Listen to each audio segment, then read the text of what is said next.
Hello and welcome.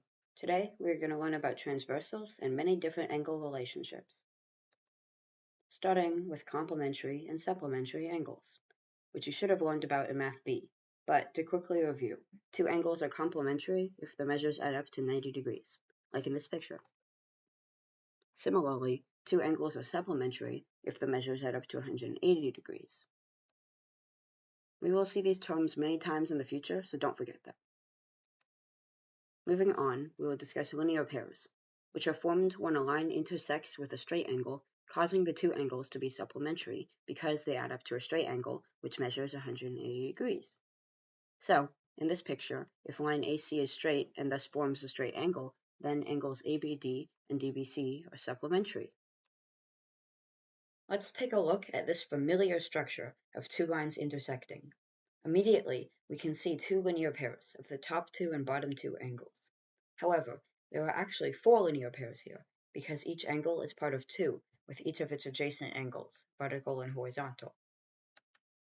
So far, we have been assuming that vertical angles are congruent, but now, using linear pairs, we can prove it, specifically the Vertical Angles Theorem, which is what we have been using whenever we say that vertical angles are congruent. Also, I've assigned some angles a number for the purpose of referring to them, so angle 1 is the same as angle ABD, etc.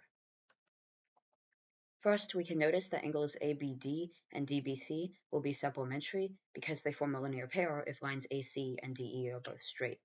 And we can do the same thing for angles CBE and DBC because they also form a linear pair.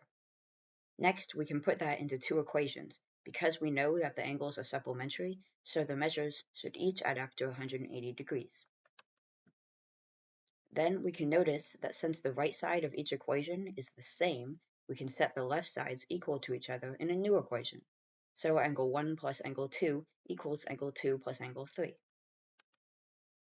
Finally, we simplify by subtracting 2 from each side to get angle 1 equals angle 3, or the measure of angle ABD equals the measure of angle CBE. And that's it. We have proven the vertical angles theorem using linear pairs. The algebra we just did also shows that any two angles that are both supplementary to a third angle will be congruent, even if they aren't vertical, which is something that may come up, so it's good to know. Moving on, we're going to discuss transversals, which you shouldn't have interacted with very much yet, so what are they? Well, a transversal is a line that intersects with two other lines in the same plane. Here, in this picture, we can see that line T is a transversal because it intersects with the other two lines. Technically speaking, all three lines are actually transversals if the other two lines aren't parallel, because they will intersect with the other two, even if it isn't shown. Either way, transversals aren't very useful on their own because they are so broad. However, they become much more useful if the two lines it intersects are parallel, so let's explore that. First, though, we haven't discussed the symbols and terms for parallel lines, so here they are. These two vertical lines can signal parallel lines, as can the arrows on the lines. Interestingly, however, the arrows work similar to the ticks for line segments or the arcs for angles, being that lines are only parallel to other lines with the same amount of arrows. With that understood, we can begin to discuss the uses of transversals and parallel lines. So from now on, I will refer to angles by their number. To start, we should write down all the congruent angles we see, which for now is just the vertical angles, which would actually be congruent even if the lines weren't parallel, but from now on, everything requires the lines to be parallel. So, to derive our next theorem, let's take a look at a relationship angles can be called corresponding angles, which are any two angles where they are in the same direction away from the intersection. So angles 1 and 5 would be corresponding because they are both up and left from the intersection. Same thing with 2 and 6, 3 and 7, and 4 and 8, just in different directions. Now let's try moving the transversal around to see what happens. Pay attention to the corresponding angles. If you missed it, the point is that corresponding angles change the same way as each other when you move the transversal around. So the measures appear to stay equal to each other. In fact, they are always equal to each other as long as the transversal intersects parallel lines.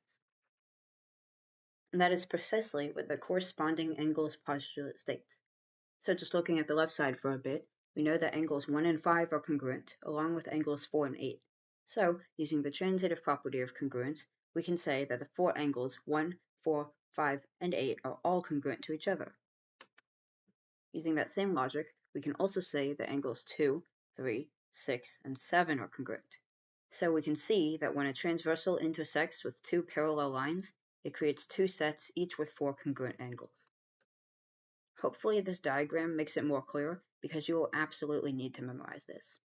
From this fact, 2 new theorems emerge that we should learn, those being the alternate interior angles theorem and the alternate exterior angles theorem.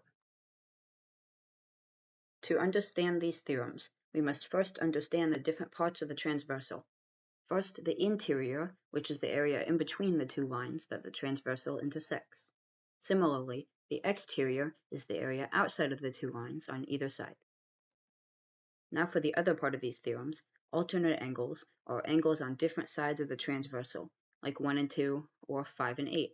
So, two alternate angles in the interior could be 3 and 6 or 4 and 5, and two alternate exterior angles could be 1 and 8 or 2 and 7.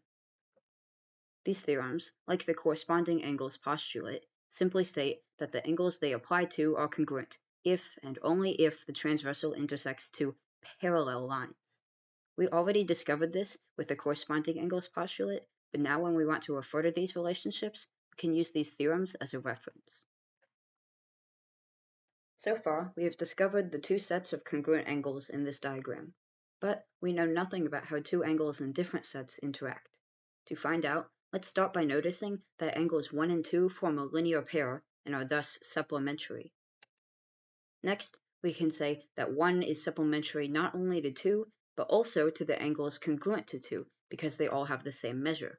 So, 1 is supplementary to 2, 3, 6, and 7. Then, we can do the exact same thing to the left side, adding all the angles congruent to 1. And there you have it. Pick any angle and it will be congruent to all the angles in its set and supplementary to all the angles in the other set. We are almost ready to tackle some problems, but first we have 2 more theorems to cover. Those being the same side interior and same side exterior angles theorems. These work similarly to the alternate interior and exterior theorems, the difference being that the angles must be on the same side of the transversal instead of alternate sides, and that these relationships are supplementary instead of congruent. An example of same-side interior angles could be 3 and 5 or 4 and 6, and for same-side exterior there is 1 and 7 and 2 and 8. A good way to remember these 4 theorems is that the alternate ones are about congruence, and the same-side ones are about supplementary angles. I decided to teach the corresponding angles postulate first, and used it to derive the 4 other theorems. However, I could have used any of the 5 theorems here as a postulate to prove the rest. It just depends on your teacher. Finally, we are ready to tackle some practice problems.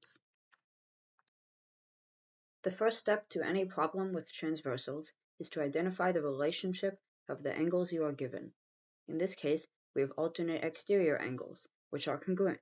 So we can set the expressions for the angles equal to each other to solve for x. So 12x plus 3 equals 63.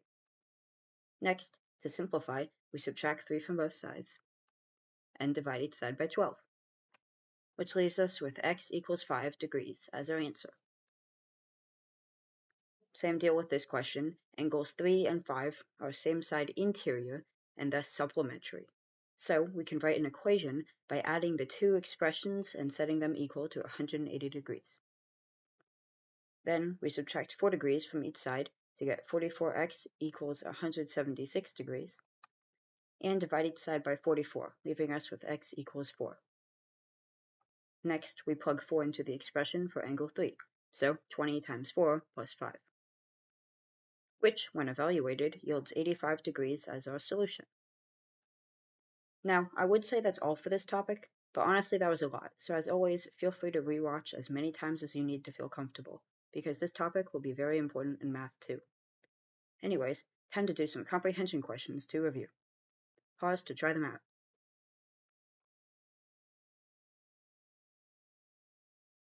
And here are your answers. Thanks for watching. I hope you enjoyed and learned something. See you soon.